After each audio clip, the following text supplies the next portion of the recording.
a la hora de construir determinadas políticas que se traducen en derechos o que se traducen en cambios sociales, digamos, tiene que haber siempre un sujeto que esté claro. Y entonces esto es lo que a veces ha entrado en colisión con determinadas definiciones, sobre todo con determinadas cuestiones relativas al género y a la identidad. Ocurre que en lo que respecta a las personas mayores, hay determinadas especificidades, determinadas cuestiones que son muy concretas de lo relativo a ser mayor, que en el caso del colectivo LGTBI se suma que además de ser mayores somos del colectivo, y eso quiere decir que hay necesidades concretas que se tienen que contemplar también desde el ámbito político y desde el ámbito de lo social, del cambio social, ¿no? Hay muchas, por ejemplo, se me viene a la cabeza este dato que lanzó la FELGTB en 2019 cuando hizo este informe sobre las personas mayores del colectivo.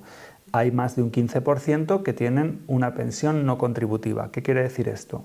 Que precisamente por ser del colectivo han tenido una relación con la vida laboral que ha sido absolutamente irregular, o que ha sido en trabajos no reconocidos, o que ha sido en condiciones de una cotización irregular o nula. Entonces, cuando llegan a la vejez no tienen una pensión que les permita tener unos ingresos que se traduzcan en una vida digna, o que se traduzcan en unos mínimos. Entonces tienen una pensión no contributiva en un porcentaje muy alto. Entonces, esto es una de las cuestiones, por ejemplo, que tiene un origen en este sentido, es decir, por ser del colectivo, por tener esa trayectoria, pero que después tiene una traducción en lo material, en una redistribución material. En este caso, de unos recursos pues muy bajos, ¿no? Has dicho aquí una palabra clave que es precisamente redistribución. Las políticas redistributivas han funcionado en algunas ocasiones desde el identitarismo, pero también es importante que las trabajemos desde una perspectiva que tenga más que ver con el deseo, por ejemplo. Digo esto porque a lo largo de muchísimos años, y sobre todo en cuanto al colectivo LGTBI, ha sido muy importante precisamente lo que has dicho, Víctor, de fijar un sujeto muy concreto para que ese sujeto reciba luego las indemnizaciones, o que no ha sido el caso tampoco porque no ha habido indemnizaciones, por ejemplo, en muchos casos. Y ahora es muy importante entender que si apelamos a una esencia, eso tiene que ver con una estrategia muy concreta, porque hemos visto que fijarnos muchísimo en las esencias es incluso contraproducente. Entonces es importante entender que la política también tiene que verse de forma más fluida, más flexible y sobre todo más contextual, porque es a través del contexto que empezamos a ver sustancialmente los cambios, ¿no? Mientras que cuando nos restringimos a través de las esencias, nos quedamos muy limitados, porque el día de mañana las mismas cosas no van a ayudarnos de la misma manera, ¿no?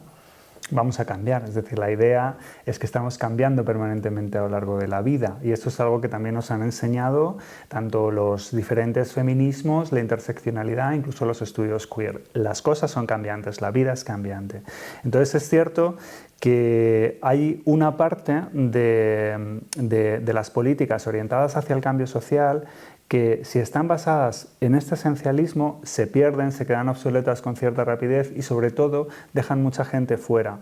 Cada vez que vamos a una formación o asistimos a algún taller y siempre se nos devuelve la pregunta, es decir, sí, todo esto es la teoría, pero ¿qué podemos hacer? Siempre respondemos lo mismo, pues hay que escucharse y organizarse, hay que actuar colectivamente. Con las personas mayores y las personas mayores del colectivo, lo que nos hemos dado cuenta es que se adolece de estos espacios, es decir, se adolece de estos espacios de escucha y de interacción colectiva en la que poner en común cuáles son las cosas que queremos cambiar de una forma participativa, es decir, hay que organizarse y participar, y entonces el prejuicio que existe de minimizar por un lado a las personas cuando se les victimiza, como por ejemplo por ser del colectivo se te victimiza, por ejemplo por ser mayor no se te victimiza, pero por una cuestión edadista se considera que tú no puedes participar de las decisiones que te van a afectar, ¿no? a ti misma.